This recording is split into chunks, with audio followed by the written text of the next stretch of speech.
Okay, well, thank you for joining the SB Young Professionals for this webinar on feasibility of carbon capture, utilization, and storage to CO2 enhanced oil recovery in Alberta. Also, thank you to our sponsors, Chevron, Hexion, Geologic Systems, and Ovintiv for their continued support for our technical programs. My name is Brendan Ma. I'm part of the programs team for the SB Young Professionals. And before introducing our speaker, I'd like to let everyone know we are currently live streaming this webinar via our SPE Calgary Facebook account. As well, we're also recording this session, which will be available via our SPE Calgary YouTube account. Before digging in, I'd also like to highlight a few upcoming SPE-YP events and initiatives. So first, our next technical webinar, which will be held next year, January 27th, will feature the application of advanced process controls and will focus on the different technical challenges and value-add solutions that APC brings to the industry. Second, we have our data science mentorship program, which is actually going to be kicking off in the new year. So if you're interested in participating either as a mentor or a mentee in this program, or just curious to learn more about the program, you can check it out at our SPE Calgary section LinkedIn page for more details. And then lastly, we have our annual SPE-YP Revelstoke ski trip that's planned for March 5th to 7th. Details are still in the works, but watch out for the save date and more information coming out in January. Also, before kicking this off, I'd like to let people know to use the Q&A chat at the bottom of your screen. You can see there, and we'll try to address your questions at the end of the presentation with Richard. So without further ado, I'd like to introduce our speaker for today, Richard Hares. Richard has an undergrad in chemical engineering with over 10 years of operations, development, and reservoir engineering experience, both in Canada and the UK. Richard recently completed his master's in sustainable energy development at the University of Calgary. So thank you, Richard, for joining us today. I'll now pass it off on to you.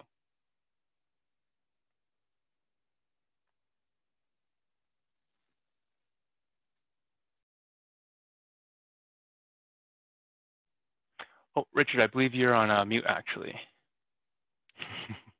The saying of 2020.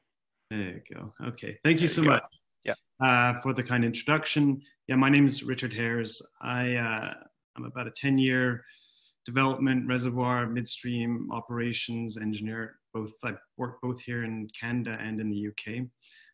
As Brendan mentioned, I recently finished my master's in sustainable energy development at the University of Calgary. And what I'm speaking to you on right now is my master's project. I'm actually in the process of publishing some research on the same topic. So if you enjoy this, look for the published work in the new year. So the title of my project is the feasibility of carbon capture, utilization, and storage to CO2 EOR in Alberta. So to outline, I'll be setting the stage with some brief kind of high-level comments on the state of the world. I'll be discussing the study objectives, the fundamentals of CO2 EOR, what is it, why is it important, the methodology I used for the study, key results, conclusions, some limitations and ideas for some future research, as well as some final thoughts. So CCUS is a critical piece of the puzzle in solving climate change challenge. And this is an overarching statement, and it doesn't matter what you read, whether it be from AEE or from international oil companies. Everyone agrees that there is CCUS is needed as a critical component if we are going to reach climate goals. And there is greater acknowledgement that it needs to be a part both globally, countries are taking a part of this, as well as industry and private and public companies. Like, it's becoming increasingly important with IOCs and companies in Canada all committing, or lots committing to net zero targets. CCUS is one of those tools they can use to get there. I've added this slide this week, and I thought it was fairly interesting. So the figure on the left comes from the Global CCS Institute report. And those of you that are not familiar with the Global CCS Institute, they're a think tank that studies globally the progress of CCS projects. And what they've done here is they've broken down policies and project characteristics for CCUS projects globally. And this is the 29 largest commercial projects in the world. And if you can see what the common denominator amongst most of these projects are. And I think there's only 4 projects here that don't include enhanced oil recovery. So the point I'm trying to make here is that for CCUS to work currently, most projects you need enhanced oil recovery. And if it's not enhanced oil recovery, you need another revenue stream. And if you look further at the chart, you can see the other 4, if they don't have EOR, they've got either tax credits, grant support, and or carbon taxes that enable these projects to get off the ground. So if it's not EOR, there needs to be serious money, serious revenue coming from another source. On the right here, you can see government funding for CCS projects in Canada. And to kind of support the point I was making earlier, if you look at the right side of the figure, you can see how much provincial and federal funding has gone into each of the carbon capture, utilization, storage projects in Canada, both the demonstration and commercial projects and kind of pilot projects as well. So it's, 70% of these projects have been funded by provincial and federal sources. So Alberta's at a critical juncture. Oil and gas industry is, or at least for the near term, the cornerstone of the Alberta's economy. We have large, world-class geological storage potential and large in-place mature reservoirs. We've also poked a lot of holes in the ground, so we have a good understanding of the reservoirs we have and a good understanding of the storage potential. We also emit literally tons of CO2. So in 2018, we emitted over 140 million tons of CO2 from industrial stationary sources. And the final point I want to make is CCUS to CO2 EOR is the only proven, mature, scalable, and economic value-added utilization option for CO2 in the near term. And the previous figure demonstrated that there are other CO2 utilization pathways.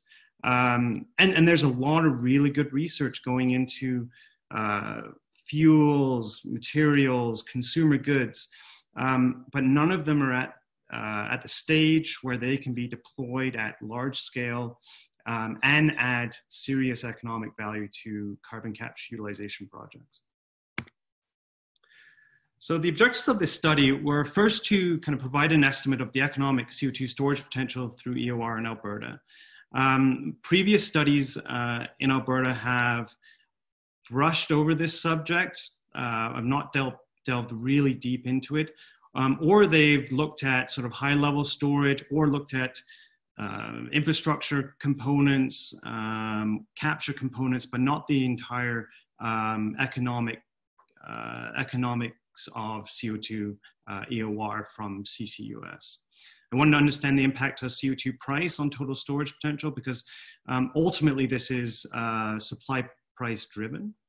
I want to look at where exactly the pools in the province offer the best CO2 storage opportunities and high-level levers. So what can we do go forward to promote further CO2 EOR use? So CO2 EOR, well, CCUS to CO2 EOR starts at carbon capture. So CO2 is captured from industrial sources using either chemical, physical absorption, membranes, physical adsorption, or other capture technologies. It's then compressed and transported to a field site where it's often combined with produced water. Also, there's often water alternating gas implementation where water slugs are injected intermittently with gas to improve the to improve the displacement efficiency of the reservoirs. In the reservoir, CO2 is stored. It's stored using a combination of mechanisms, capillary pressure, dissolution in the formation water or oil, as well as physically trapped in the structures. Oil, water, gas is produced and separated at surface. An important part here is I've got carbon reduced under incremental oil, and part of the reason of doing this is to reduce the carbon intensity of the barrel of oil produced. And studies suggest that you can reduce the carbon intensity of an CO2 EOR barrel by over 40%. That is dependent on, obviously, the source of your CO2, how carbon intensive is the source. It depends on where you draw your system boundary. So in your life cycle assessment, so do you include scope 3 emissions? And obviously it includes how much CO2 you can store in the reservoir. And then that CO2 is then recycled, compressed, and injected back into the reservoir. And you can see on the right here, this is just a generic production injection volume chart showing over time what the purchased and recycled CO2 volumes look like. Initially, at the beginning of a project, you have a large amount of purchased CO2. When CO2 breaks through, you begin to recycle CO2, requiring less and less CO2 to be purchased. You can see incremental oil peaking at the midway through the production period. And a bit that I want to kind of highlight here is, or at least get people thinking about, is what does a capital and operating costs look like to a field like this? Well, high operating costs at the beginning. The bulk of the operating costs is actually in purchased CO2. So you've got lots of CO2 you're purchasing at the beginning. These are high capital cost developments because you need to have all of the facilities and infrastructure in place to be able to recycle and recycle the CO2. So what these projects end up looking at is they generally are lower IRRs, they have longer payout periods, just because of the kind of the nature of these production profiles. So how did I approach this project? So first I aggregated data from mainly from the AER database, so the Alberta Energy Regulator, to screen for CO2 EOR suitability. So you've got things like oil in place, pressures, density of fluids, that sort of thing. I went through a screening and ranking process. So applying a weighted ranking system based on the criteria and how impactful they were on the success of the CO2 EOR field. I ended up grouping these into clusters. So the point of this was there's almost 15,000 pools in Alberta, a lot of which are quite small or immaterial to kind of the overall project.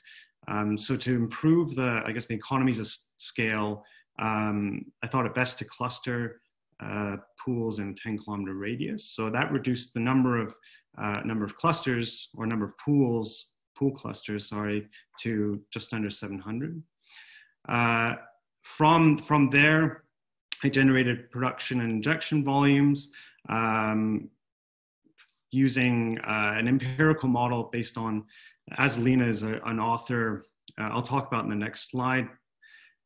The other inputs include temperature, pressure, and depth, and so on. These are for the physical properties of the CO2, physical properties of the fluids in the reservoir.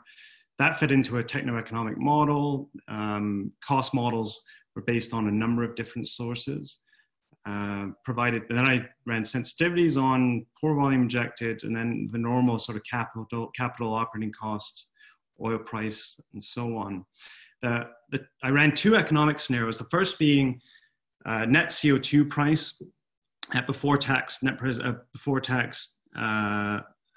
value 10 of 0. So that is the break-even CO2 price, and then the next being a fixed net CO2 price of $30 a ton. So that's assuming that each operator is purchasing CO2 at $60 a ton. So quickly here, so this is the the modeling methodology for the production volumes. So I started with an empirical model based on Azulina and his co-authors. They recognized that there is this common feature when they plotted incremental oil recovery, net CO2 utilization, as well as CO2 retention as a function of hydrocarbon pore volume. So using that, I converted that into a time dimension volumetric model. So you can see here, you can generate then kind of incremental oil recovery versus time. You can generate net CO2 utilization versus time, and you can cumulative CO2 retention over time. I should mention that net CO2 utilization, for those who aren't familiar, it's quite an important metric because it is it's the purchased CO2 required to produce an incremental barrel of oil. So, in theory, the lower your net CO2 utilization, the better the economics are. And so from there, I apply the cost model and economic assumptions, and you can build the free cash flow model for each of these fields. So I ran through this this methodology for each of the 700 clusters. So looking at the key results, so the first thing I did is took a look at where are the capturable sources and what is the cost to capture. So I used a US-based model that calculated cost as a function of CO2 concentration, capture efficiency, and volumetric flow. I then took a look at where the sources were and estimated based on the source and process what the concentration of CO2 was.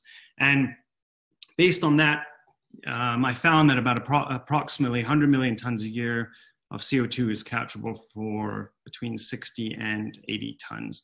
Now, before anyone asks a question or comments, I realize this is low, and it's probably because it's based on a US-based model. I've talked to people in industry here, and they say it's probably about a 20% less than where it should be. But bear with me, $60 to $80 a ton is where I'm considering as a notional start to where CO2 capture costs are in the province. The other thing you can see on the map is where the distribution of capturable sources are. Lots of them are located in northwest of the province, not surprisingly related to oil sands production. The screening process, you can see here on the green dots represent all the pools, oil pools in Alberta.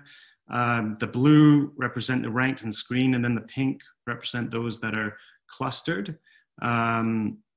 So yeah, as I said earlier, about 700 of the pools are 700 clusters is the resulting number.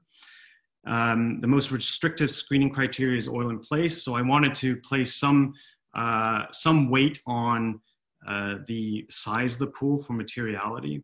The other critical parameters at least for CO2 EOR, things like oil gravity, viscosity, and the current pressure is greater than minimum miscibility pressure.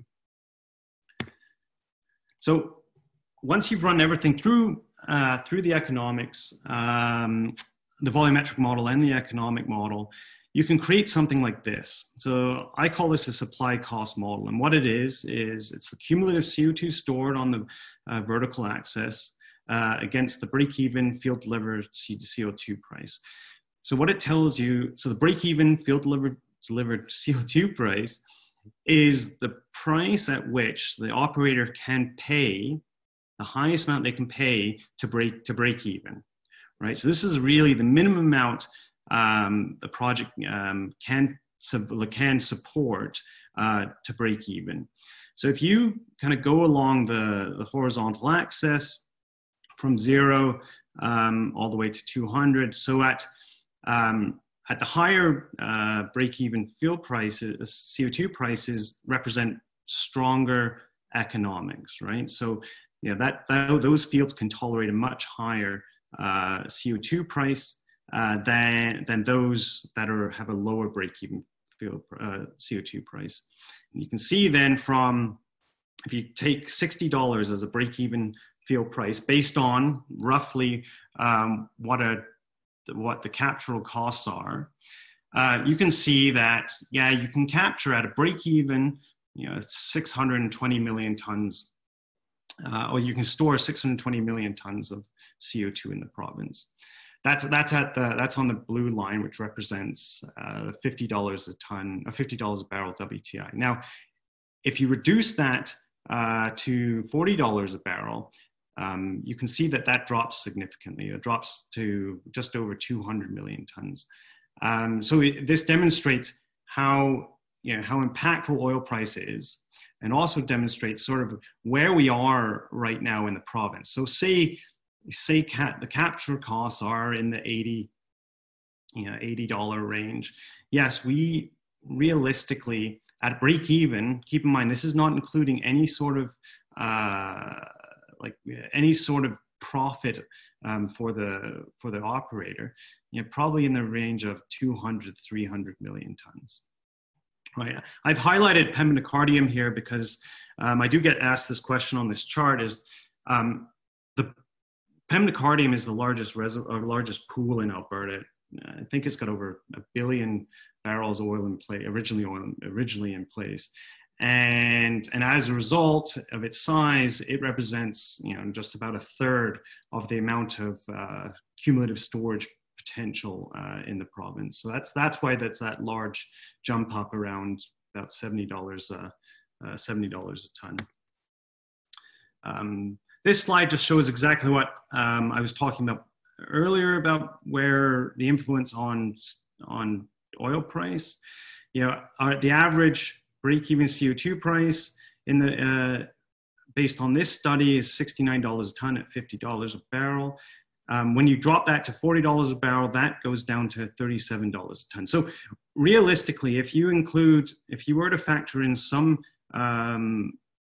amount of profit for the operator, you need field delivered CO2 price of $40 or less at these oil prices. So once you've done that, you can plot where these pools are and what the economics show on each of these pools. So on the left here shows all the clusters and what the before tax IRR are on each of the clusters. You can see that lots of clusters at a $60 a ton field delivered price fit in that 10 to 20% before tax IRR, which they're not stunning economics, but they're decent. You can also see on these charts, which is kind of interesting, is the diamonds represent where the stationary emission sources are. You can see there's a disconnect automatically between where lots of these stationary emission sources are and where most of the sinks are for CO2 EOR. If you are to filter then for those pools, or sorry, clusters that can store up to store over 5 million tons, you can see how quickly the number of clusters gets reduced, right? And then you're left with a kind of a grouping here in central Alberta, and then sort of a splattering of other pools over the rest of the province. So few clusters have a storage capacity of greater than 1 million tons. So this is a distribution of sort of the break-even CO2 price versus how much CO2 can be stored in the clusters. So you can see here that there are not many clusters that have a CO2 storage capacity of greater than 1 million tons. And in fact, I think there's only 10 clusters that have a storage capacity of over 10 million tons. So what this tells you is, yes, we have a lot of storage capacity in the province, but it is located in a few large pools. And it also begs the question, or brings up the challenge of, how do we, aggregate all of these pools, and the challenge of unitization. So who owns the pore space, and how do you get all of the working interest partners together to aggregate these clusters? So I also ran some sensitivities on each of the scenarios. I ran some sensitivities on hydrocarbon pore volume, applying a credit, looking at royalty rates, oil price, CapEx and OpEx. You can see that the base F&D was around $850. The base lifting costs around $850 as well. I use this as a bit of a QC to make sure that the cost models felt about right, and to me they do. What the sensitivities show is that, well, first, they are highly sensitive to the amount of hydrocarbon pore volumes you inject, which is not that surprising. The other thing it shows you is that, yes, there is a massive opportunity to kind of reduce the cost of supply cost of CO2 through increasing the amount of CO2 credits, whether that be in an offset credit, whether that be in a tax credit, whether that be whether it be in some like a 45Q type tax credit. There is an opportunity for that. The royalty, I played with the idea of reducing royalties to zero. Like I don't like the idea. I'm not going to promote the idea, because I do think there's an opportunity here for the Alberta government to benefit from royalties from promoting CO2 EOR.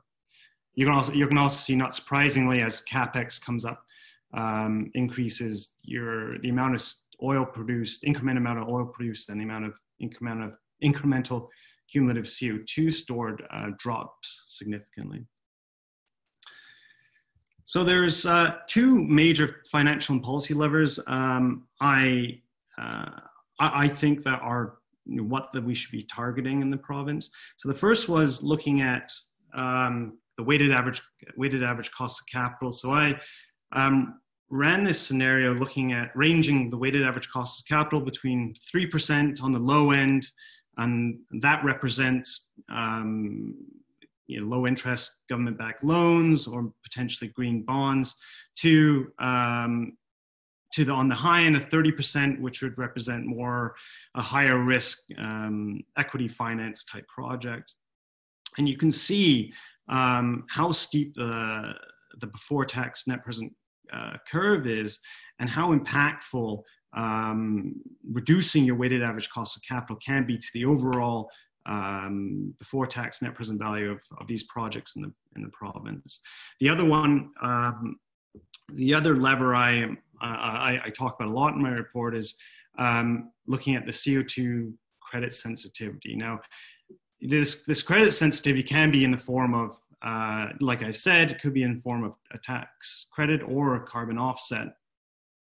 But it has a huge, huge impact on the economics of each of these projects by directly going towards offsetting the cost of CO2 supply. Yeah, so the assumption here is at a $30 ton credit, that would discount the CO2 supply cost by $30 a ton. So what's the size of the opportunity in Alberta? Well, it's big. It's, it could be up to 1.3 gigatons. And I think that number is somewhat irrelevant because it's clear that the total storage capacity is not the constraint, right? The opportunity is huge in terms of incremental barrels recovered, incremental CO2 stored. I think the point is that, or the constraint really is on the supply side cost of CO2. So what is the CO2 price operators can afford for CO2 EOR? Well, really at today's oil price, between $40 and $50 a barrel, it's less than $60 a ton to break even. And that's the break even, right? So like I said earlier, if you were to include a nominal return for the operator, and have a lower oil price close to $40 a barrel, yet you need CO2 delivered to field at $40 a ton or less, right? And based on where where the capture costs are, as showed earlier, you know, there's still a big disconnect between the two. So limitations in future research. So the research is intended to be a high-level tool to quantify CO2 storage potential in province. It does not capture geological heterogeneity, and like as a result, you know, as a reservoir engineer, I'm going to tell you, well, absolutely, you've got to do your reservoir characterization and reservoir simulation.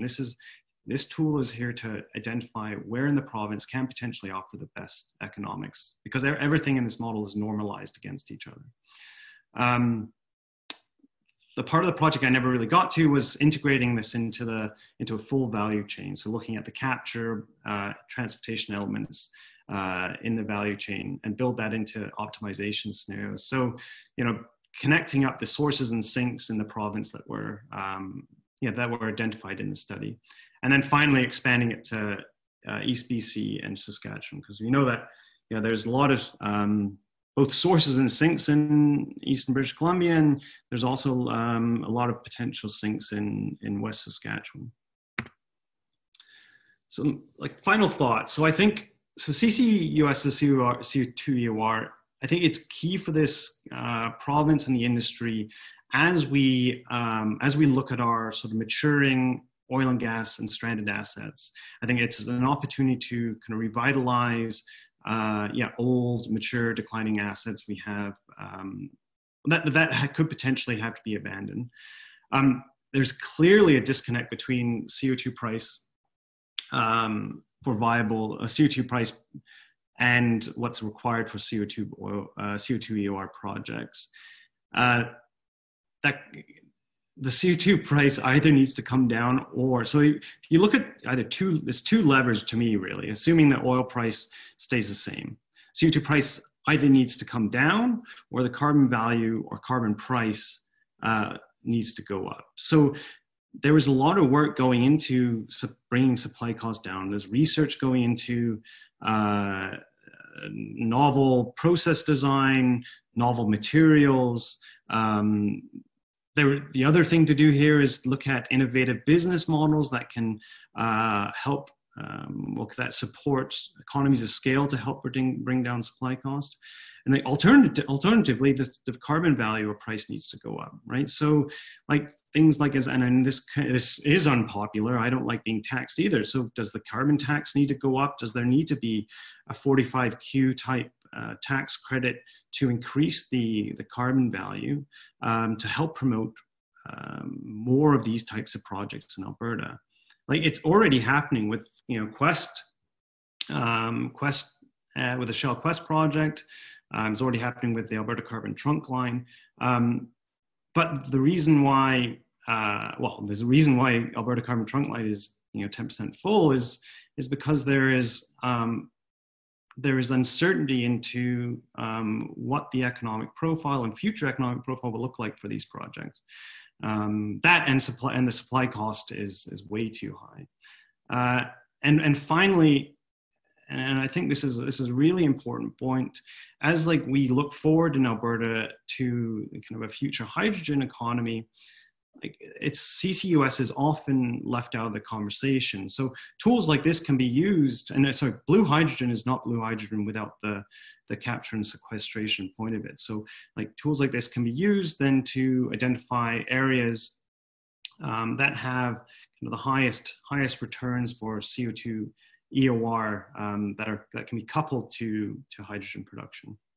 Anyways, I think that's all I had. So yeah, thank you and happy holidays. I do also want to thank my my supervisor at the university, Dr. Sean McCoy, who helped me through this project and who's actually my co-author on this research that I'm about to publish here in the new year. So anyway, with that, I'll take questions. Perfect. Thank you very much, Richard. Again, that was a super interesting presentation. It was nice to see actually someone kind of dig into the details of the economics like you just did there, rather than a more high-level view, which we see a lot of presentations these days are about. So absolutely, let's dig into some of the questions that our viewers have been submitting. There's quite a few. I'll start with an easy one. You mentioned that your work is going to be published in the new year. Where can our viewers reach out, or where can they look on the internet to find your future work when it's published? Yeah, so first off, if anyone's interested in reading my master's paper, just Google feasibility of CCUS to CO2 EOR, and it'll come up on the University of Calgary website. I'm still in the process of trying to figure out which publication is best suited to this. So not right now. Stay tuned then. Fair enough. Fair enough. Okay. There's a couple of questions that more relate to kind of the technical aspect of CO2 CCUS to CO2 EOR. Sorry. So I'll ask a couple of them. First one was what percentage of CO2 is typically recycled per cycle? So it's great. Okay, so over the lifetime, so I can tell you about the mean CO2 retention in this project is about 50%. It can range between, I've seen kind of as low as 20% or less, up to high as 60, 70%. So like in this project, the mean is about 50%. Okay, great. Another question here. Did you look at all the CO2 well injection design? That's another question, kind of more. So it's interesting that that's got brought up, because the answer is no. So it's a very simple model, and in fact, the part of my optimization that I'm doing for the published paper is looking at setting injection constraints, both injection and production constraints, on a per well basis to kind of limit the amount of production and CO2 injection. The model doesn't go down into the granularity of individual well design. What it does do on a high level is says, okay, so given the number of acres in a field, I say we're going to need two new wells per 40-acre spacing. That's sort of at a high level what the model does. Okay, great. No, that makes sense. Absolutely. Couple more questions here.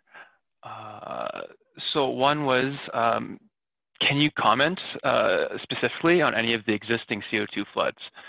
So this is the Joffrey, the Weyburn, Middale, for example.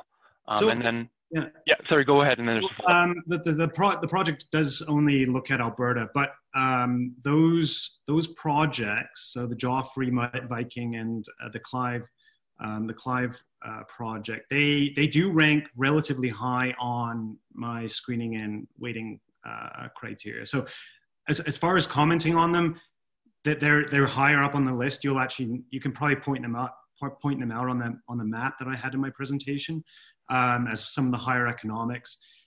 Again, my work doesn't match completely with theirs, because I'm using publicly available data and trying to estimate incremental recovery and things like that based on publicly available pressures and things like that. It's not going to match. Okay, fair. And then a kind of a follow-up question similar to that is, first, he got some nice feedback, Richard, nice story, well told. Why not immiscible CO2 in medium to heavy oil along the Saskatchewan border? And also a very good point. So I've recognized, and part of one of the drawbacks of this study is I think I've probably overweighted the miscibility criteria. So what I'm going to do is I'm going to relax that weighting a bit in my follow-up research to allow immiscible floods, because I imagine they noticed that there was very few screened clusters that actually came out in sort of the eastern part of Alberta. And those are the heavier pools, absolutely. And it's because that miscibility criteria wasn't reached. And so I will relax that in the future work. Great, yeah. And you're kind of talking about kind of tweaking some of the screening metrics and levers that you've been using. So a question came about is, what would you say is the most important technical screening criteria for CCUS EOR scheme, and how would you rank them? I think you kind of touched on that a little bit in your presentation, but yeah. So the top of the list is the oil viscosity and gravity. And then next is miscibility, and then the rest of them. Well, I've mixed sort of technical and more practical elements as well. So I consider commingling and abandoned reservoirs as well. So I'd look at those types of clusters and the fact that they are maybe more challenging to implement CO2 EOR. But at the top of the list is density and viscosity. Mm-hmm. And I would encourage people to read the report, because the report goes further into those criteria. Oh, sounds good. Another good feedback comment here said, Richard, great presentation. The question is, have you any insight on the economics of CO2 EOR versus CO2 sequestration as a liquid CO2 in depleted gas reservoirs, especially those in gas reservoirs that might be closer to the CO2 source, reducing supply costs? So, the answer is, I guess no. So what I try to keep this project looking solely at traditional oil, conventional oil pools. Yes, there's lots of opportunity beyond, like, looking at depleted gas reservoirs. I guess my comment on that is, if you're looking to do more storage than CO2 EOR, I question where is your revenue stream, unless there is financial incentives through carbon price. But then that could be like, that's a really interesting kind of look at things. It's like, so yes, I'm looking at the point of view, okay, we want low net CO2 utilization, but what if we get to a point where carbon price is in the hundreds of dollars a ton? Does it make more sense to look at these pools now from more of a CO2 storage point of view than it does from an incremental oil point of view? And it actually makes me think of the CEO of Occidental last week made a comment that they're looking to transition from an oil and gas company to a carbon management company. So they're now looking at shifting the way they look at, I guess, their reservoirs, and looking at it more as carbon sinks as opposed to oil production reservoirs. Yeah. No, that's a good insight. Absolutely. And another similar question came up. I'm sure it's the same answer really, but it was looking at oil sands producers, and it's the same thing, disposing of CO2 locally, perhaps in aquifers, for example, rather than preferring to, or I guess, sorry, the question is, oil sands producers right now that dispose of CO2 locally, mm-hmm. would they prefer to send the CO2 to an EOR field, for example? And do you have any comments on that? Well, yes, if they want to generate some money from it. I guess on the saline aquifer things, I would say that's the next stage of my research, is to look at what's the economic storage potential for the province, including saline aquifers. So that will, whether that's going to be a bit of this research that's going to be published or something coming next, like, I will be looking at that bit. The question as to where are oil sands CO2 emissions going to go? Well, it's going to go, if they want to make some money out of it, it has to go south, or it has to go maybe to Peace River area. If you notice on one of the maps, there may be a logical line that you can draw between Fort McMurray and kind of the Peace River area. Okay, great. And question here was similar in that sense, is, do you see an opportunity to remove CO2 from methane gas production, whereby production of CO2 is usually anywhere between the 10 to 40% range? Or is the cost too much? There's a comment I was going to make, and I didn't, but I know there will be a lot of focus on those maps, trying to connect oil sands to potential sinks, And like, that's not the only opportunity in the province. There is a lot of CO2 emissions that come from natural gas processing facilities, kind of up and down the western bit of the Western Canadian Sedimentary Basin. And there's a lot of opportunity to stick CO2 in the ground. So I think there is candidates all along kind of the edge of the Western Canadian Sedimentary Basin, kind of up to, you know, Grand Prairie and further, to connect those dots. And a lot of, and the map of CO2 emissions I had in the presentation, that's filtered for, I think, 0.2 or 0.25 million tons a year. So there's lots of facilities in there that are producing less than that, that weren't highlighted on that map. Mm-hmm. Absolutely, so a lot of potential there. Mm-hmm. Okay, shifting gears a little bit on these next sets of questions. They kind of dig into some of the details underlying your economic model that you presented. So one of the questions was, did your analysis account for the cost of well remediation and risks associated with old depleted fields and converting them to CO2 EOR? Yes and no. I treated them as new, it's all new infrastructure, right? As for wells, I've assumed, 2 wells every 40 acres.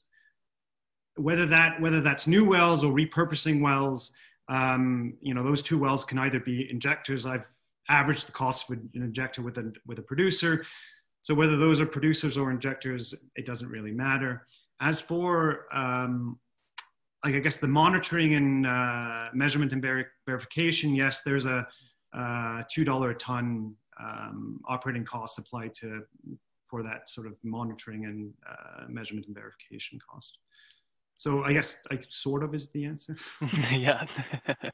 No, that's fair. And then here another kind of follow-up question on the cost as well. First off, more praise. Thank you for presenting your insightful research. One of our viewers mentioned. The question is, does your economic model account for the cost of pipeline transport connecting source to sink, or just CO2 capture costs? The analysis is, so the break-even CO2 price is field delivered. So I mean, that is at the field gate.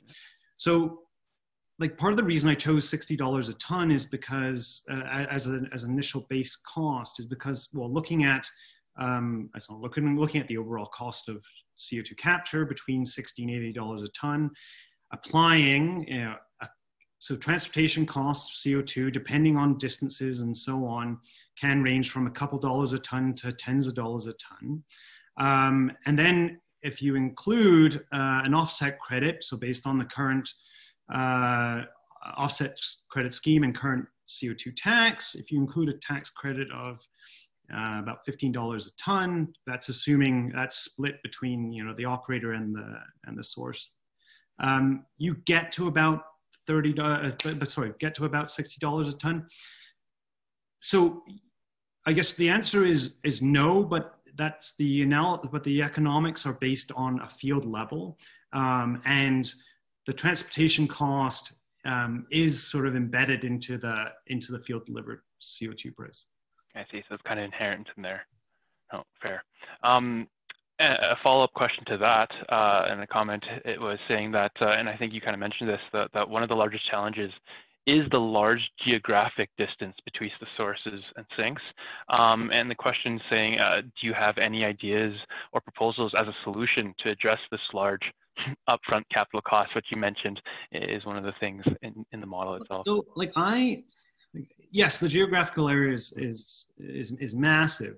Like, I think, and this is not an original thought, but lots of people globally are promoting these types of cluster hub type business models. And I think it requires not just one operator, but getting together a group of operators that are really serious about doing this, and finding a solution, you know, aggregating a bunch of sources and aggregating a bunch of sinks. And like, there's, you know, a number of cases across the globe that say this kind of a vertical integrated, and this is the reason why, you know, Shell Quest works so well, because it's a completely vertically integrated project. You know, if you were to try and find a innovative business solution, aggregating a bunch of different sources and sinks, I think that's got the best chance of working. I also think that, you know, if you've got a source, like I think if you've got a good source and you've got a good sink, I think the transportation component is the easiest bit of the equation, right? It's, you know, I'm simplifying here, it's a bit of pipe in the ground, but if you know where it's going to go from and to, and you get a good idea, and it's the cheapest bit of the value chain is the transportation component. I think the pipeline will come if you've got the good sink and a good source. So. Thank you for that. Another question here, just kind of more on specifics of the costs, and I think you kind of mentioned about this on the monitoring, but the question was whether you looked at the cost of CO2 monitoring after storage, and any ideas regarding the order of magnitude for monitoring compared to the rest of the cost. So it's, I assume $2 a ton for measurement, monitoring, and verification. It is relatively small. So take CO2, for example. So if your CO2 is being supplied at, let's say $60 a ton, right? And your utilization factor, right, is about 6 MCF a barrel. And then that equates to about 1/3 a ton a barrel, right? So your cost of CO2 is, in barrel equivalent, is about what, $20, about $20 a barrel. It's huge, absolutely huge. So yes, it's one of the larger components of the well, outside of the CO2 cost, it's one of the larger components. But in the grand scheme of things, it's not large. And actually, when you look at the sort of the discounted, because of the impact of discounting, you know, that over the lifetime, it's, you know, has quite it doesn't have that large of an impact on the overall kind of net present value of the of the project. No, thank you. Thanks for putting that in perspective. 2 questions here, kind of regarding the price now. I think you had this in your supply cost. You touched on it a bit. Your supply cost chart, sorry, that you touched on a little bit. But the question is, can you comment on what a carbon price like $170 per ton by 2030, as announced today by the federal government, would have on the economics of CO2 to EOR? First of all, I didn't actually hear that, but yeah, I didn't know they announced 170. Well, it changes everything, right? I think then at $170 a barrel, and it'd be interesting to run these economics at that point, like assuming, I don't know, say a $30 or $40 barrel WTI, it could be worth, you know, CO2 in the ground could be worth more than the oil coming to surface. That changes the sort of dynamics of these plays. And you know, when you talk about net CO2 utilization, you may be wanting to target reservoirs that have a higher CO2 net utilization in the 10 plus, just so you can actually store more CO2 per barrel that you produce. Oh, absolutely, that's exciting to look forward to that. And another question was, and I think, again, you kind of mentioned this in your presentation, but do you know what the current cost of CO2 are for existing fields? I think you mentioned kind of like a 20% more than kind of what you had assumed. But yeah, so there's probably 20% more than that chart. I attended an ACTL presentation this year. Was it this year? I think they were saying probably $90, $95 a ton. I know that you know, the next Quest or Quest Phase 2, I think they're saying they can get it down to $60 a ton. I think that's maybe in US, but yeah, so it's in that range. Obviously, it's dependent obviously on the concentration of CO2. Like we are in this province, we are at a disadvantage because most of our CO2 emissions are post-combustion, atmospheric pressure, low concentration, so they're much more expensive to capture. Great. And I think we're going to probably cap off with this question here, unless there are more that roll in. But the question is, do you see corporate investors at all helping to pick a few champions capable of operating at a scale like Oxy or Danbury in the US for example? Do I see them champion? Yeah, well, I think so. I think there is, well, actually, it's going to be interesting to see how the market rewards those types of companies, right? There's, you know, it's clear that, you know, ESG investing is starting to take more and more, is holding more and more importance. You know, whether you know the market rewards these types of companies that are, that are focusing on the CO2 intensity per barrel. You know, I don't know. I think all things considered, just assume that, you know, every oil and gas company checks all the ESG boxes, right? You got lowest carbon intensity barrels. You still need to go after the best economic projects for returns for your investors, right? And this is what, you know, projects like this or any good engineer will do, is like, they're not going to go after the, you know, the weakest economic. You still need to go after the projects that generate the best returns. So I think it's all dependent on, how, what are the kind of returns are they generating? And in the States, you know, if you can layer on, you know, between 45Q revenue streams from enhanced oil recovery, as well as if you're selling into California low carbon fuel standard, you know, you can be making a good, pretty penny on your CO2 EOR project. Yeah, absolutely. And the question is really, do you think Alberta companies, right, can be these champions stepping up, right? Yeah, well, I think so. I think there's a lot of government policy and kind of intervention. I know a lot of people in the province are trying to push like a 45Q type tax credit, which will dramatically change things. Yeah, I think so. I hope so, because I think it's that the survivability of oil and gas in Alberta, I think, is somewhat dependent on it. Great. Well, I think that's all the time we have right now for questions. Thank you very much again, Richard, for your very interesting presentation. And really, hopefully, we can carry on this discussion on a topic that's really gained a lot of momentum recently. So thank you very much. That'll conclude our presentation and our webinar for today. Thank you, everyone, for joining in. And again, this has been recorded and will be available on our SPE Calgary chapter YouTube account.